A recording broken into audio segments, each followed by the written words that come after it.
Look at all that money, yeah, the money that they spent. Take another look now and take some time for hemp. I don't cut trees for paper, cause it hurts the environment. Stop deforestation, yeah, it's time for hemp. Oh, an acre of hemp makes 20 barrels of oil. No need for pesticides to poison all our soil. People got no food, they got no clothes, they got no rent. Well, right now it's time for hemp.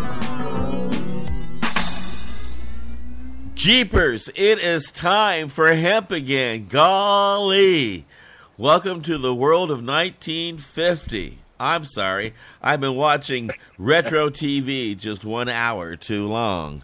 Gosh. It is time for hemp. I want to remind you, we are no longer just a 1 hour broadcast, but we are a group of people bringing to you now about 65 to 70 hours a week of original content about the need to end prohibition. Starting next week at 7 a.m. on Monday and Wednesday, Pacific Standard Time, you'll be able to hear an hour's worth of broadcasting, all in Japanese, about the need to end prohibition. That joins our other team players from overseas, one of which you hear today in the afternoons from Paris, France, an hour all in French, and then Tuesday and Thursday from Argentina, Mike Bafari and Morgan Sativa bring you a couple of hours each week, all in Spanish. The rest of the time, you can tune in and listen to us raise hell about these horrible policies that are in place in English. Big thank you to KDK Distributors for giving us a grant to keep us loud, proud, and strong. And also want to say thank you to Marilyn Mathery and Al Byrne for keeping the lights on, the cable on, so that all of our hosts and all of the guests on the network can be heard. It's Friday, Small Town Fridays. My joint host, Michael Krawitz, and I roll into a groovy little town someplace on the planet, put a spotlight on a hardworking activist trying to change the world in their neck of the woods. And don't forget, anytime you hear the word joint on the big broadcast, nearly 2.5 million people all around the world pack their joints, their bongs, their vaporizers, and jointly take time for hemp. With that said, let me say good morning to my joint host. Good morning, Michael. Good morning, Casper. Great to be here. And who is our joint guest today? We have a return appearance of our friend Kari Boiter. Hopefully, Kari, you're able to hear us? Yeah. Hey, guys. How are you? Doing great. Doing great. I'm doing fine, except that occasionally I've got a joint in my arm or a joint in my hand that I need to take care of. Don't we all? I have a bowl. Is that counts? Okay? But don't let me interrupt the joint conversation. You all just keep right on with your joint chat. So, Kari, when we had last spoken, the evil genius Mark Kleiman had just figured out how to legalize marijuana and still simultaneously piss off just about every marijuana activist out there. So I want to get a kind of an update on that. But you've been working really hard on this Kettle Falls 5 case, and I saw that you got the attention of Time Life, and there's just so much going on up there. So without any further ado, maybe just kind of pick us up and give us a little bit of an update. Well, yeah, we just got another boost today after a piece in the New York Times. So really what's going on is that there's some individual patients, 5 of them in eastern Washington, the Kettle Falls 5 area, so named the Kettle Falls 5, that are being prosecuted for personal cultivation for medical purposes. They were completely compliant with the state law, and the federal government, true to form, is charging them with conspiracy to manufacture and distribute marijuana. And, of course, they've used their hunting rifles as proof that they were violent drug traffickers who were armed and threatening the community. And so as a result of the charges, this family is facing mandatory minimums of 10 years each. for following state law. And of course, to further illustrate the disconnect, it's here in Washington State where it's legal for anyone to have marijuana up to an ounce for any reason. You don't need a doctor's recommendation to do so. So the Kettle Falls Five, the way that the federal government found out about it was a flyover in July of 2012. They live right near the Canadian border. There's heavy law enforcement presence in the area, particularly considering how few people there are up there. But they're doing random patrols pretty regularly. And so an aircraft flew over and saw this outdoor, open marijuana field. And they called the Forest Service to find out whether this was on Forest Service land in line with the priorities laid out by the Department of Justice. And the Forest Service said, no, it's not on Forest Service land, it's on private property. But they felt the need to notify their counterparts in the DEA. And so the DEA and the Stevens County Sheriff went together to the property on August 9th with a state search warrant. And they checked out these plants. There were 68 of them growing at the time, which is in compliance with the law. There's a clause in our law that says if you have 45 plants or less, you have arrest protection. But there's still other parts of our law that allow you to grow as much marijuana as you need with the doctor's recommendation and pool your resources with other patients to do so. And that's what was happening here. So this family of 5 had 68 plants, and looking at the 45 plant arrest protection portion of the law, the local agents decided to cut down some of those plants and bring the garden down to 45 plants in size. And that was at the instruction of the Stevens County prosecutor, who said, I'm not going to touch this case. If you want to do something, you can cut down a few plants, but otherwise you need to leave this family alone. And so they left, and then they came back a week later, all the same agents and the same DEA agent, Sam Kaiser, but this time Sam Kaiser was leading the charge, and all of the local agents were wearing DEA vests instead of Stevens County Sheriff's uniforms. And they served the federal search warrant. And of course, now everything they were doing was illegal. And so they took all of the plants. They took the hunting rifles that the family used to harvest deer every year to put food on their table. And they seized a couple of motorcycles, the family car, $500 in cash that was stored in Rhonda Firestack Harvey's underwear drawer that she had been saving for a trip. They said that was drug money. And from there, it's just seemed to spiral out of control. They didn't indict for 6 months. They didn't arrest anyone for 6 months. And, one day Larry Harvey was just sitting there drinking his coffee after the winter of wondering what was going to go on. Were they going to actually face charges? They hadn't heard anything. And the cavalry comes rolling up the driveway, as he says, 10 different officers, 2 to a car with their long guns and assault rifles pointed at the residents. And of course, Larry, points out that he was unarmed. They had taken every weapon he owned. So I don't know what they were expecting to encounter, but certainly they didn't need heavy artillery to take down this 70-year-old man who is a medical marijuana patient who was in compliance with the law. And they took him to jail, and he spent 17 days there. He walked into the jail, and he came out in a wheelchair because they denied him medical care, which is so common for people who are held in prison and jail. And, ever since, he's been on pretrial supervision, awaiting the results of this. And so already, 2 years of this family's life has been sacrificed to the federal government. A lot of time has been spent in jail. Larry Harvey will never be a whole man again from this prosecution. And, all the while we have the president and Attorney General Holder saying that they're not arresting and prosecuting patients, that they want to reverse mandatory minimums, that they want to empty out our jails and release nonviolent drug offenders. And this case just totally contradicts all of that. And I think that's why, the media has been so interested in covering it. I'm very curious about that. I'm curious about the enforcement aspect as well. It strikes me that, law enforcement comes back often when they've got some grudge or some beef. The Scott case, for example, comes to mind, where the federal government had reason to want the Scott farm. This is where the heck was that? well, anyway, it wasn't in Washington State, but it was a federal case where they went after the property. They wanted the property. What was the beef here? I mean, did the police somehow were they offended? Some of the law enforcement that they weren't able to arrest these folks? Did they push it over to the feds? How did that happen?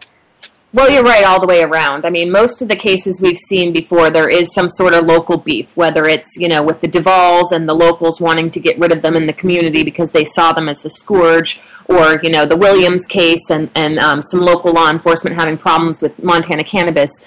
In this case, what it was not anything having to do with the family or anything they had done or any, sort of flagrant behavior that they felt was going on. But I think what it is that our laws in Washington are very clear. And these law enforcement and prosecutors on the local level are losing this battle. They're losing the war on drugs because they've lost the teeth to be able to arrest people. And they know if they had taken this family into state court, attorneys like Douglas Hyatt would have come in and they would not have been able to get a conviction. They know that. And so the federal law is the only thing they have left to be able to enforce this old, tired meme of prohibition, which they've been doing for decades.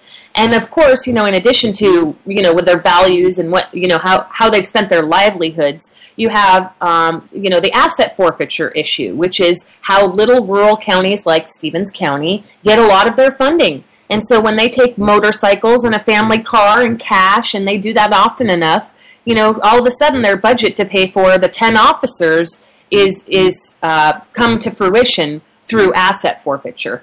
And, so in this case, the family property, they did initially try to take it. It's 34 acres up in the mountains, and so that would seem to be a pretty valuable score for the local law enforcement. But actually, the family owes quite a bit of money on that property. And so, they decided it wasn't worth taking the property for what they owed on it. So they've gone ahead and dropped the civil forfeiture on the house.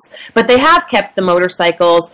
They tried to keep the family car. They've kept the cash. They've kept the guns. And I'm sure, when it's all said and done, if they get a conviction, they'll try to lob some sort of hefty fine in the direction of this family.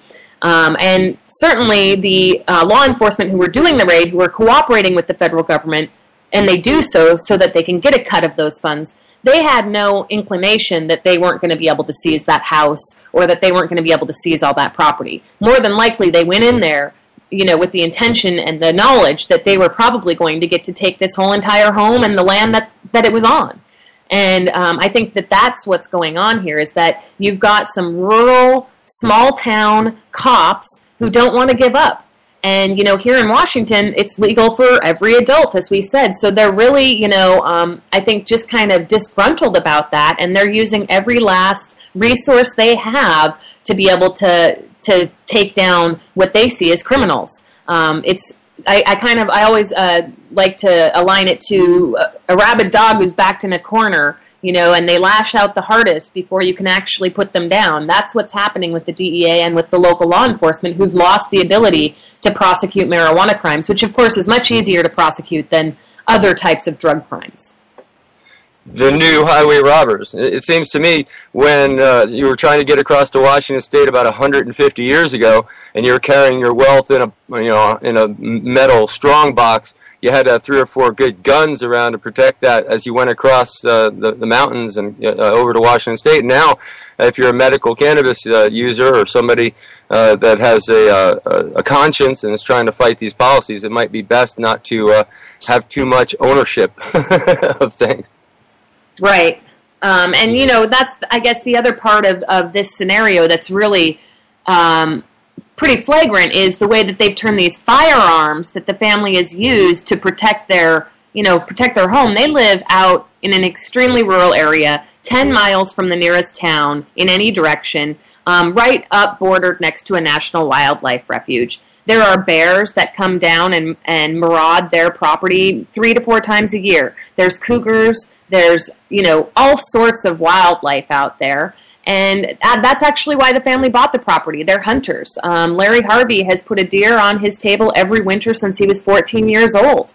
And one of those guns that they've seized and said was in furtherance of a drug trafficking crime was the weapon that he's used to put that deer on his table every year since he was 14.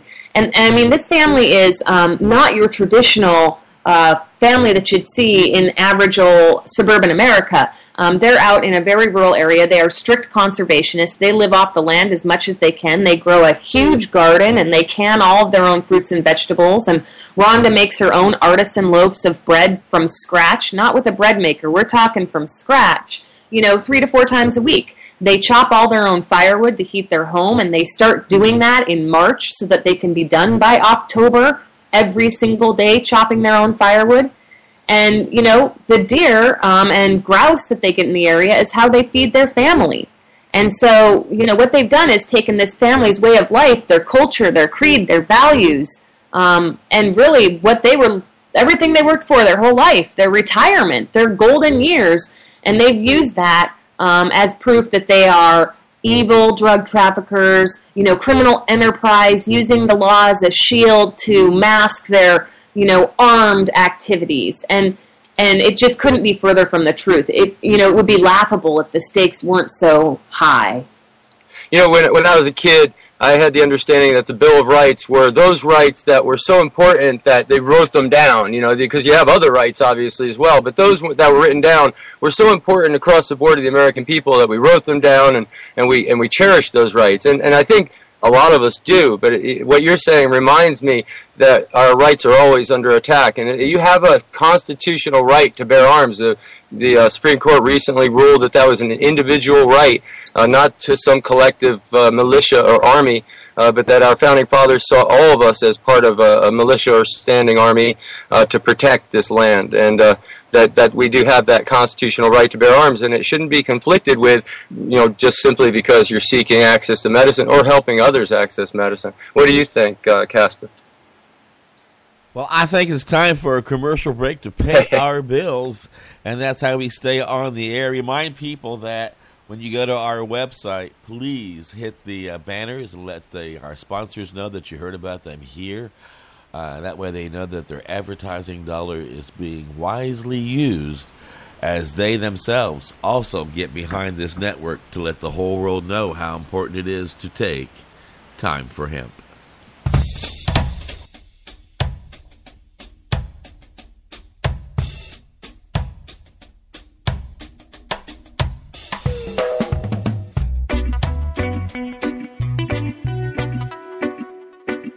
You are listening to the Time for Hemp Global Broadcasting Network.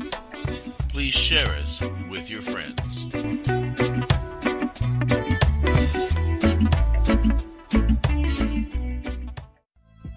THCF Medical Clinics are the premier physicians clinic in the United States. THCF has offices all across the United States from Hawaii to Michigan. THCF Medical Clinics has helped approximately 150,000 patients obtain their medical marijuana permits to legally possess, grow, and use medical marijuana. If you have chronic pain, multiple sclerosis, or any other neurological degenerative disease, or if you have any gastrointestinal disorders such as GERD, irritable bowel syndrome, or if you have AIDS, cancer, spastic disorders, seizure disorders, or glaucoma, call us at 1-800-723-0188 or visit us online at hemp.org. Again, the number is 1-800-723-0188 and the site is hemp.org.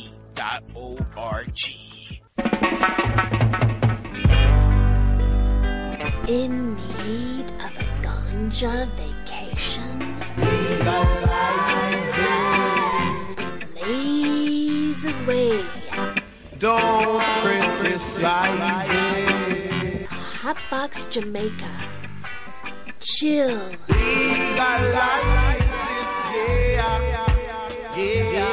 Relax and burn all day while watching the amazing ocean view.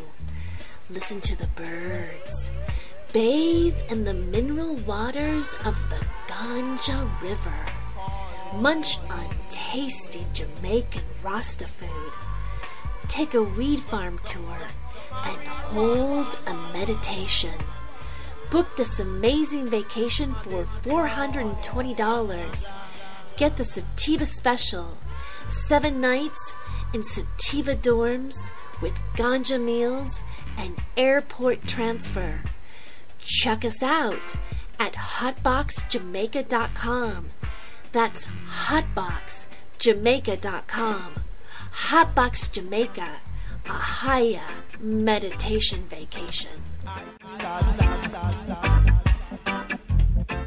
Indigrow is your source for affordable induction grow lighting. First discovered in 1891 by Nikola Tesla, Indigrow lights deliver 11 years of electronic sunlight to your plants. Indigrow lamps require less than half the power of traditional HID lamps. Converting to Indigrow lights means you'll cut down on your power bill with less lighting. Indigrow lamps also use 5 times less mercury than traditional fluorescent or HID lamps, making Indigrow not only energy efficient but environmentally friendly as well. No more switching out lamps between vegetative and flowering stages. As nature intended, your lights get a steady dose of UV light. That makes your plants grow healthier and stronger. Indigrow products are manufactured in San Diego, California, and come with a written 10-year warranty. What Tesla knew, then growers know now, is that Indigrow lighting is the cost-effective addition to your victory garden. To learn more or order now, go to inda-grow.com. That's INDA-GRO.com. Or call 877-452-2244 to answer any of your questions. These guys really know lights. Indigrow really is your sunlight in a box.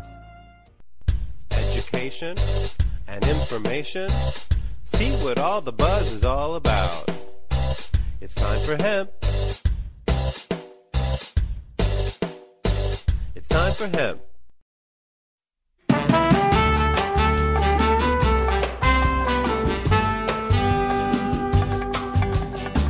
When Mark Emery can be free to run his business and sell his seeds. It's just a plant, it's just a weed. Another victim of corporate greed. It's simply business. It's simply business. It's simply business, you know why they won't let us grow. It's simply business. We burn the oil and cut the trees, while the captains of industry, they run a big monopoly on everything but the birds and bees. It's simply business. It's simply business. It's simply business, you know why they won't let us grow. It's simply business.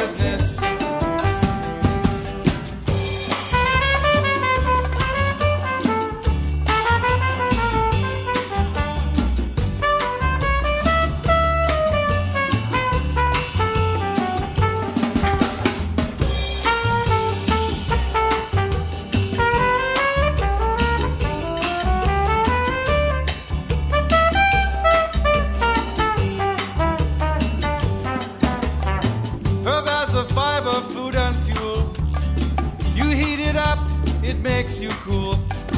Illegal brownies, oh my my. It makes you laugh, but it makes me cry. It's simply business. It's simply business. It's simply business, you know why they won't let us grow. It's simply business. It's a medicine for many ills. It's cheap and safer than all those pills. It's in the Bible, 1 Genesis 29. It's also simple, it repels the mind. It's simply business. It's simply business. It's simply business, you know why they won't let us grow. It's simply business.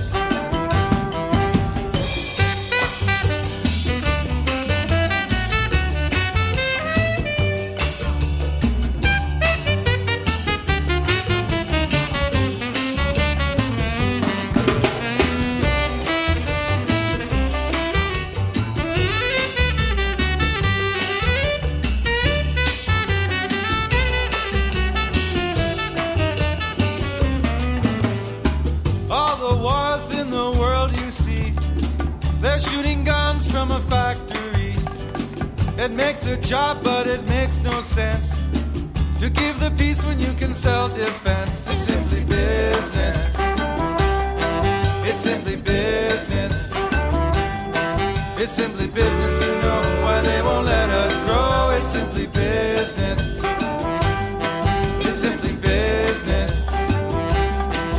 It's simply business. It's simply business, you know why they won't let us grow. It's simply business. It's simply business, you know why they won't let us grow. It's simply business. You've been listening to the Tall Brothers here on Time for Hemp. I want to thank them for letting us enjoy their music. I would encourage you to find their work on the internet and get copies of their work for your own collection.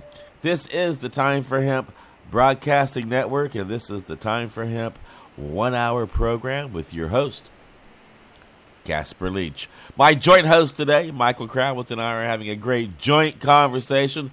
I want to remind you to get yourself out there and get involved in the community.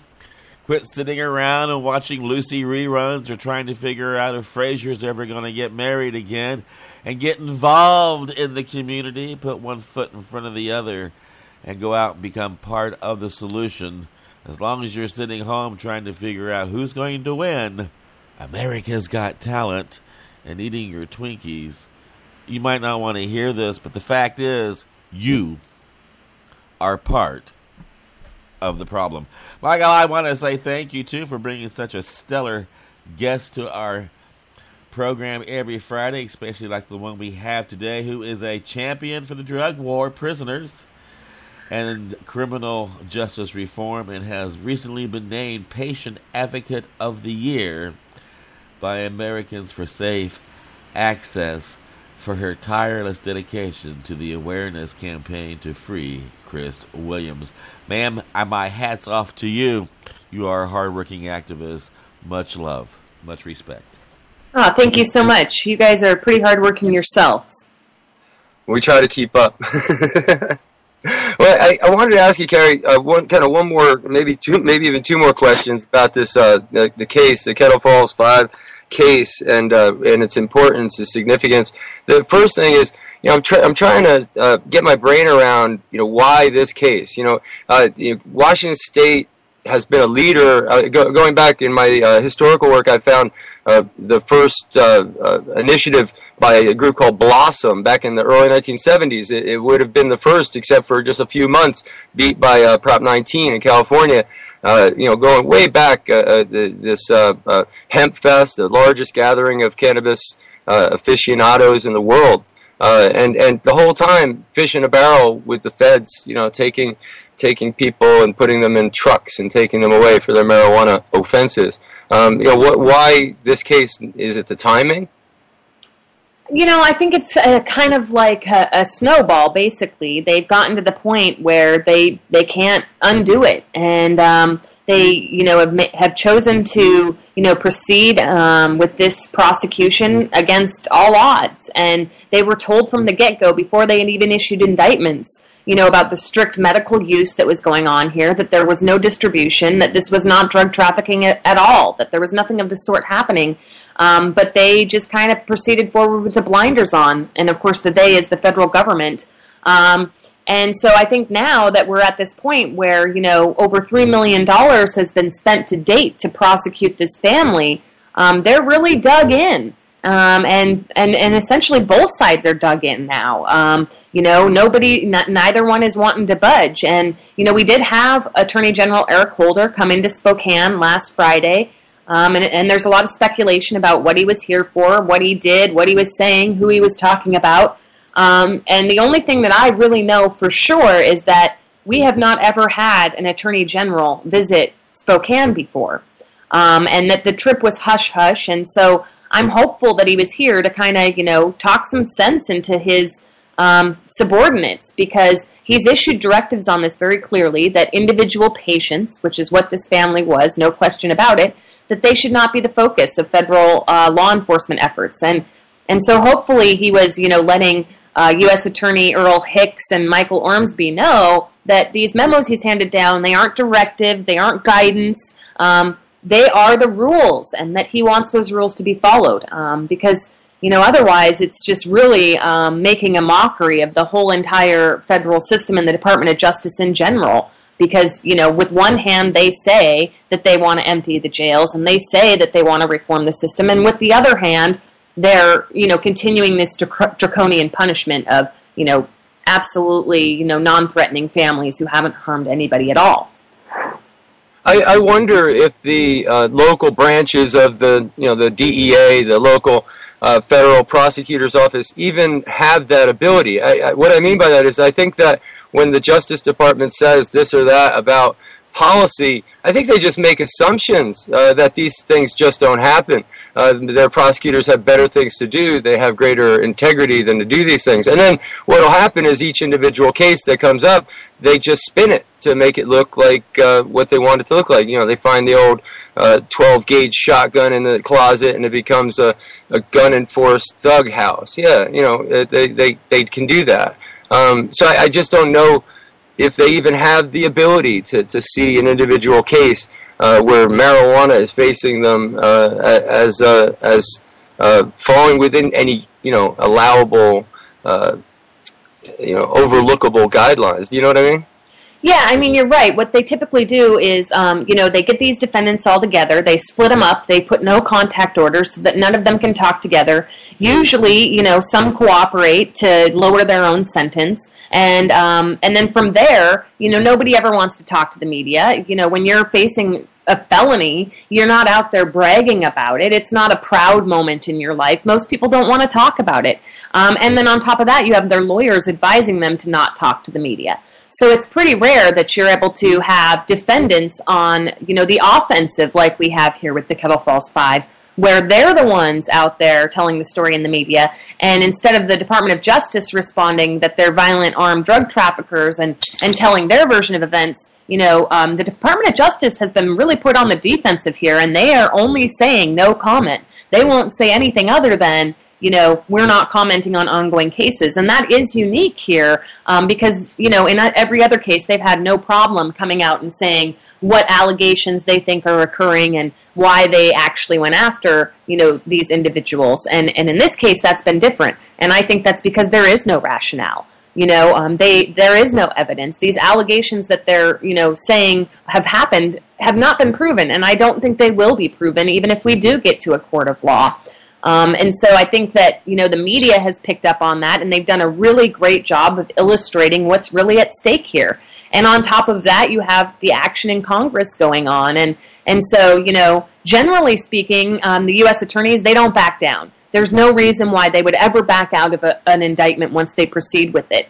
But here you have, their funding being threatened. You have the Congress threatening to cut off the funding of the Department of Justice to interfere in cases exactly like this. And I think when the Department of Justice is faced with losing funding or giving up and throwing in the towel on an individual case like the Kettle Falls 5, I think they're going to choose to throw in the towel on the Kettle Falls 5. It just has not happened thus far. And if they don't, well, then I think that we have, the evidence that we need to continue to move this legislation through the Senate, because clearly, these funds are being foolishly squandered on activities that nobody wants to admit to and that they aren't even aware of, that they aren't keeping tabs on, and it's up to Congress to take control over the situation.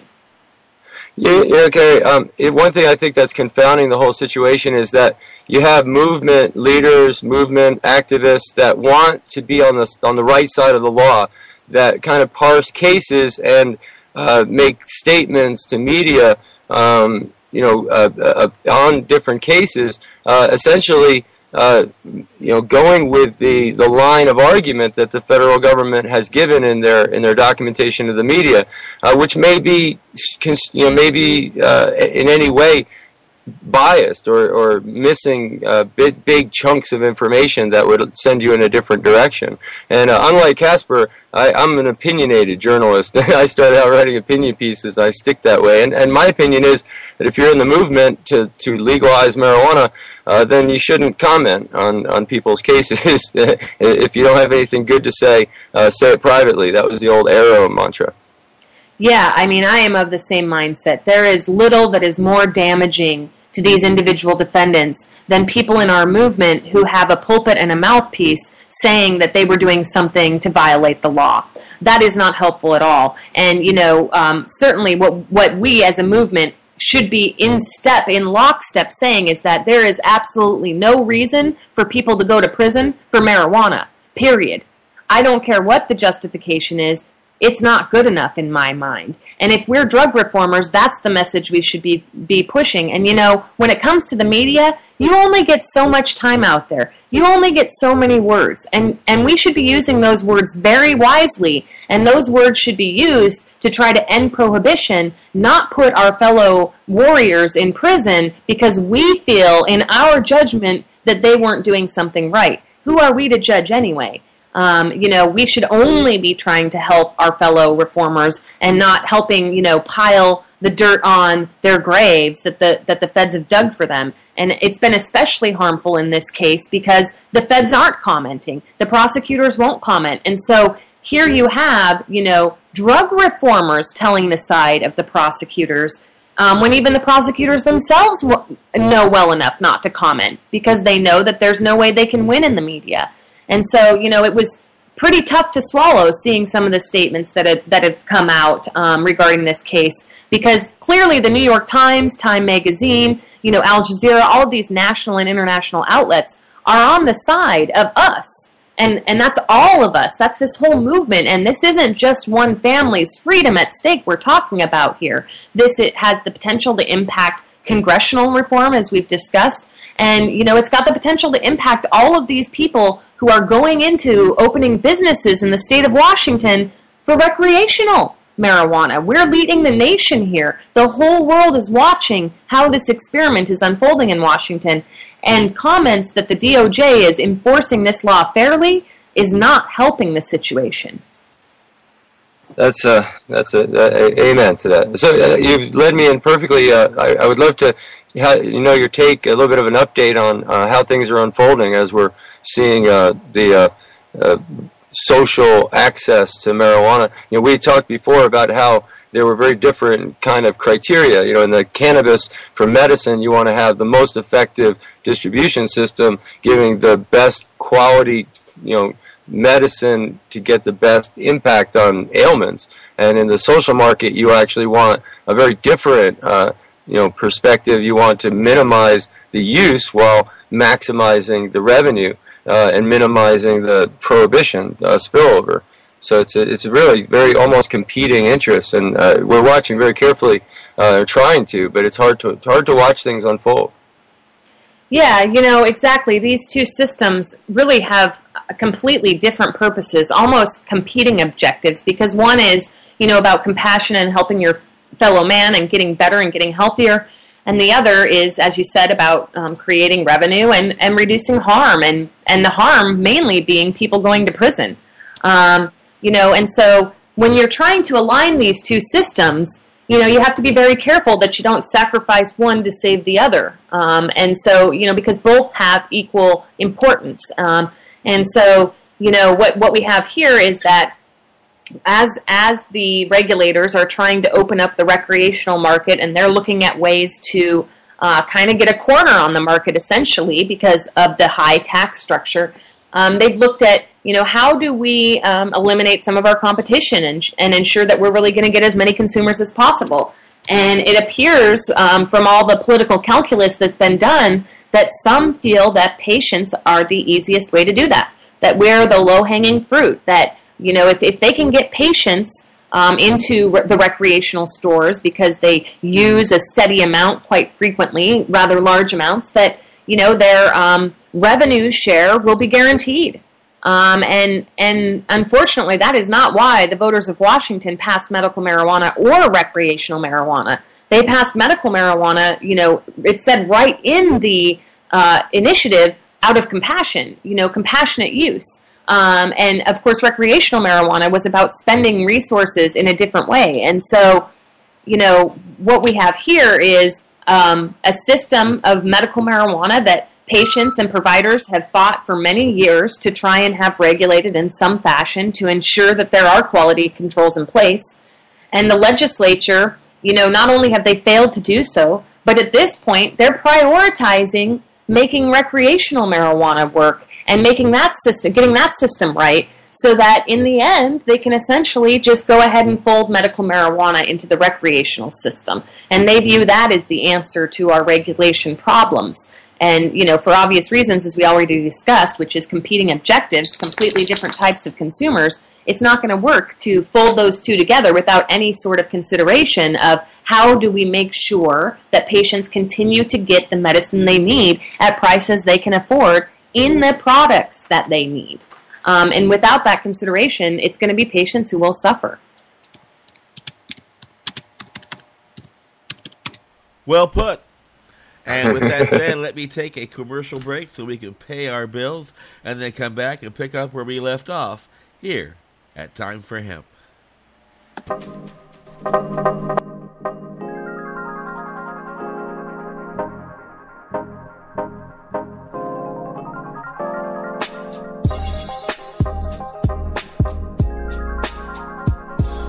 You are listening to the Time for Hemp Global Broadcasting Network. Please share us with your friends. If you are in the Portland, Oregon area and are an OMMP card holder, then come down to Nikki's Diggity Dank Market, Portland, Oregon's first and only weekly OMMP market, presented by the Alternative Wellness Center, located at 5241 Southeast 72nd Avenue, 2 blocks south of Foster Boulevard, close to public transportation, held every Sunday 10 a.m. till 7 p.m., connecting quality vendors with patients. Nikki's Diggity Dank Market also has a weekly raffle with products from every vendor. So come down to Nikki's Diggity Dank Market and have fun while connecting with quality vendors and getting great natural medicine. If you are a vendor and want a chance to connect with OMMP patients, you can check out their Facebook page at facebook.com/Alternative Wellness Center or call 971-888-4392. Be sure to register early because space is limited. Nikki's Diggity Dank Market. In need of a ganja vacation? Blaze away.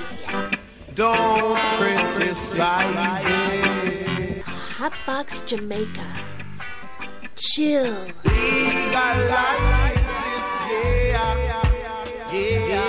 Relax and burn all day while watching the amazing ocean view.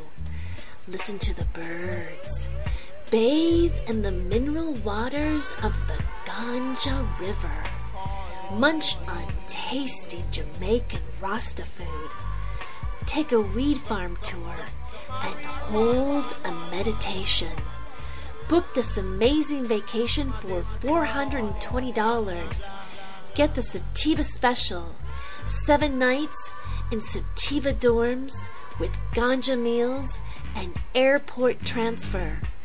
Check us out at hotboxjamaica.com. That's hotboxjamaica.com.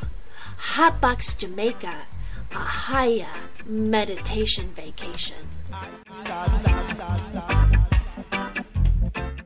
Indigrow is your source for affordable induction grow lighting. First discovered in 1891 by Nikola Tesla, Indigrow lights deliver 11 years of electronic sunlight to your plants. Indigrow lamps require less than half the power of traditional HID lamps. Converting to Indigrow lights means you'll cut down on your power bill with less lighting. Indigrow lamps also use 5 times less mercury than traditional fluorescent or HID lamps, making Indigrow not only energy efficient but environmentally friendly as well. No more switching out lamps between vegetative and flowering stages. As nature intended, your lights get a steady dose of UV light. That makes your plants grow healthier and stronger. Indigrow products are manufactured in San Diego, California, and come with a written 10-year warranty. What Tesla knew, then growers know now, is that Indigrow lighting is the cost-effective addition to your victory garden. To learn more or order now, go to inda-grow.com. That's INDA-GRO.com, or call 877-452-2244 to answer any of your questions. These guys really know lights. Indigrow really is your sunlight in a box. Free? Did you say free? Free hemp? Free hemp? Free hemp video and audio? Free downloads of all the top artists all the pot artists on planet Earth. Interviews with all the people making the movement, making the hemp movement. It's time for hemp. That's right, world. It's time for hemp. That's right, world. It's time for hemp.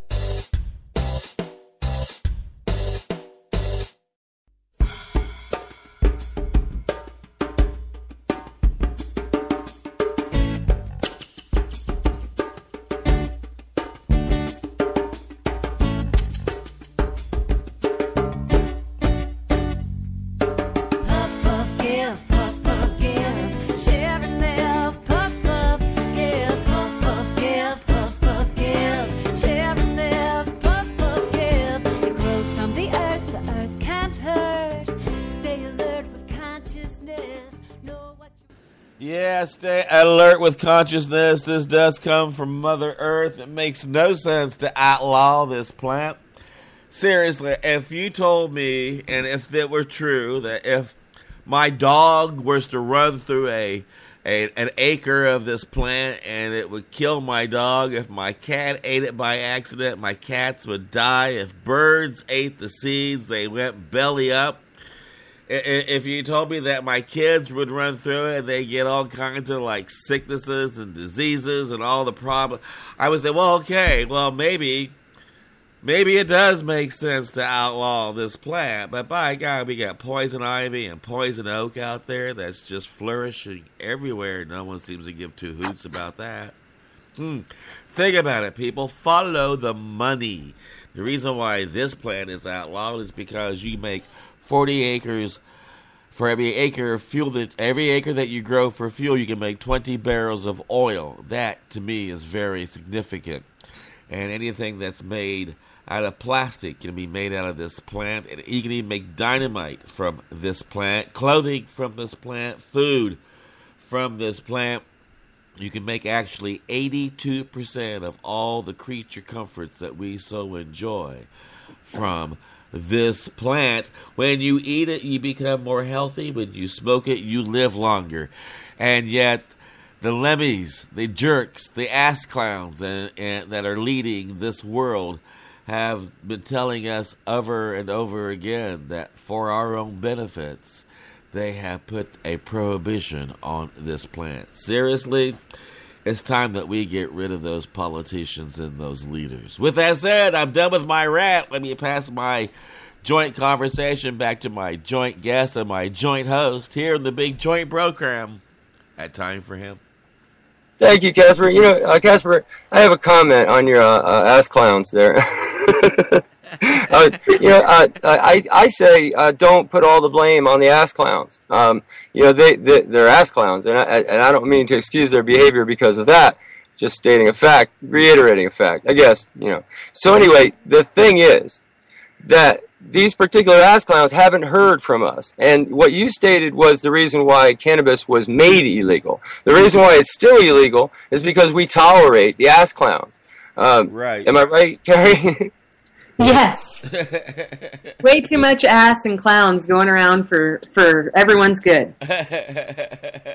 So having said that, I want to dig into the future here. What can we expect moving forward? What can people do? It looks like I'm going to accept the invitation to come out and speak at Hemp Fest. Hemp Fest is a massive thing. If you could put all that energy into something, if every next breath of every vaporizer in the entire state, you could take all that energy and put it towards something, what would you move?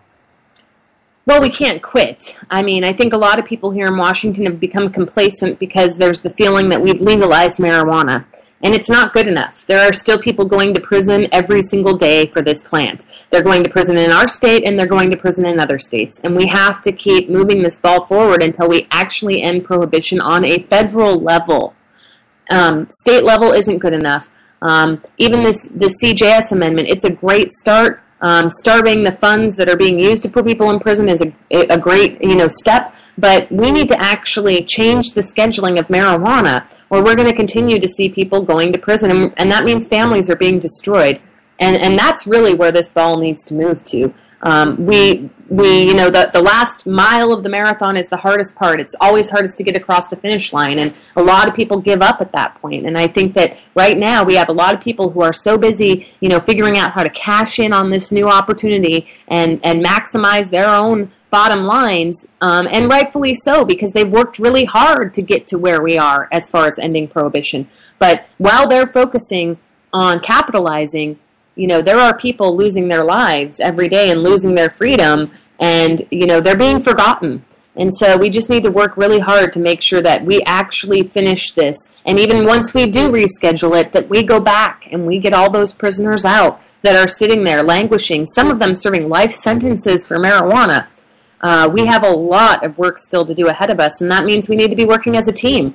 We can't, let the differences of opinion fracture us now. We can't, let policy decisions fracture us now. We need to keep working together to really, truly drive the final last nail into the coffin of prohibition. Of course, the CJS amendment is the record vote that we had in the House where we passed an amendment to restrict the funds of the DEA where they could not go after the states that were implementing medical marijuana. And now that has to go through the Senate, and we're hopeful that it will pass. But I'm curious, the people that were really opposing the 503, the legalization initiative, the people that were really opposing it the hardest were those that felt that medical cannabis patients were going to be essentially rounded up given the new rules that were put into place. Have patients felt kind of rounded up by state-level officials, federal stuff aside for a moment? Yeah, I think that, I was one of the opponents, and while I am, happy to admit the paradigm shift that has happened and that there are, 6,000 families that haven't been destroyed because they're, individuals who are no longer in prison here in this state due to 502 passing, I'll be the first to admit that. A lot of our concerns about this bill and the way that it was written are kind of proving to be accurate and valid. Sadly, I've never wanted to be proven wrong more in my life. But essentially what's happened here is that medical marijuana, we are seen as the threat to the success of 502, even by some within our own movement. We're seen as what could bring, 502 down. And really that law is going to rise and fall on its own merits, whether it succeeds or whether it fails. And the medical marijuana law should be able to do the same thing. And it was never the intent of voters to make it harder for patients to get their medicine by passing 502. And so I don't know how, in practice, this has become, the way that we're dealing with this, but that's the reality of what patients are facing here in this state. It wasn't just the DUI concerns that have become an issue. It is the policy and that our medical marijuana program really, truly does face possible extinction, also that 502 can be more successful. And I think that, that was not, was not the best way to go about this policy, setting the stage for how to move forward with this policy. Because, like I said, everybody is watching us, and we are the model. And so Colorado, has really kind of almost gotten it right, and we're proving to be the model for how not to do it in the future almost, particularly because of the attack that patients have had to deal with since then. And, obviously the federal government does come into it because that's one of the ways that a lot of people feel that patients will end up being rounded up is that, in order to shut down this medical marijuana system and allow only 502 to exist, that what's going to happen is that the locals are going to cooperate with the federal government in one massive sweep and come in and shut down the vast majority of businesses, and in so doing, indict a lot of people for a lot of federal crimes with a lot of time on the table for things that were completely legal under state law. And so, I think that that's a very real possibility, and the fear is there from a lot of people that could happen, even maybe by year's end. So the clock is running. Sitting on something done. So the clock is running on getting something done at the federal level, you're saying? Both at the state and the federal level, because I think it's incumbent upon us as patients in the medical community to try and get some sort of regulated system passed for ourselves that we can live with.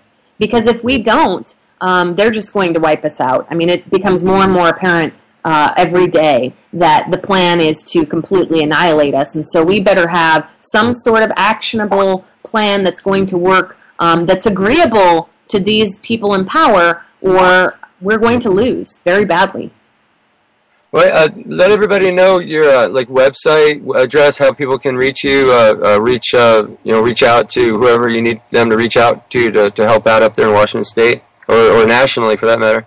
Yeah, here in Washington, we've just launched an ASA Washington chapter. We meet on the last Tuesday of every month in Ballard at 2601 Northwest Market. We have a Facebook page and all of that. It's Safe Access WA, W-A for Washington. And that's at Facebook, as well as Safe Access WA at Gmail, and we're on Twitter with Safe Access WA. You can follow us there and get plugged in to help, take care of this patient community here. And of course, if you're interested in updates on the Kettle Falls 5, there's a Facebook page and a website for that as well. And ASA on the national level, Americans for Safe Access, is always great. They've got all sorts of things going on, between the amendments in Congress and how you can take action on that, to local ad campaigns. We just ran ads here in Washington regarding the Kettle Falls 5 case, and Kathy McMorris Rogers vote against the CJS amendment, essentially to send one of her own constituents to prison. So, Americans for Safe Access is doing really, really great work out there. And whether you're supporting them on a national level or as a member of their local chapter, it's a great way to get plugged in with an organization that really, truly does care about the individuals that they're trying to help. Well, gosh, that's so much. It's a really amazing time. So we're not living in quiet times anymore there, Casper. We're living in rather interesting times. And with that, I want everybody to know that we're going to try to have on the International Cannabis Report on Sunday, 3 p.m. Eastern Standard Time, we're going to try to have somebody to talk about the emerging campaigns on the international front. That's really interesting stuff coming out of the Global Commission on Drug Policy, etc. So, and the various NGO committees. You can find me, Mike Krawitz, Veterans for Medical Cannabis Access. On Facebook's the easiest. Go to Facebook/USA.VMCA and drop me a line. If anybody's having issues out there accessing medicine, even if you're not a veteran, but especially if you're a veteran or a veteran's family member, let me know and I'll at least refer you. So, Casper? Well, and we know how well things are going at the veterans' hospitals, too, don't we? Yeah. So that's why I say I may not have time to answer you quickly, and I may not have time to help you personally, but at least I may have some input that can help you. But I am personally stunned and dismayed as to the conditions they have been allowed to be working and moving forward in, and that the leaders of the VA have allowed such atrocities to show their face under their watch. It's just the lack of service, the lack of care, the lack of compassion, the lack of respect for all the veterans who have gone out and laid their lives down for freedom, so that we can sit here and bitch at our politicians and complain that our computers aren't working right, and go demonstrate in the streets and listen to concerts. How dare we even think twice when they say they need medical help? But oh my God, the conditions that we are facing now. I would encourage people who are at home to make yourself fully aware of what's going on with the Veterans Administrations and the VA hospitals, and the lack of care that's being given to those who have so lovingly given their future, their life, their limbs, their legs to our country. And then write your congressperson and let them know how disgusted you are and how important it is that we make that top priority. My, oh my, I've gone on a soapbox again. My apologies. It has been great having you both on the joint broadcast today. Well, thank you, Casper. And, I want to just make a very quick comment about the VA. The VA is the biggest healthcare system, I think, in the world, certainly in the United States.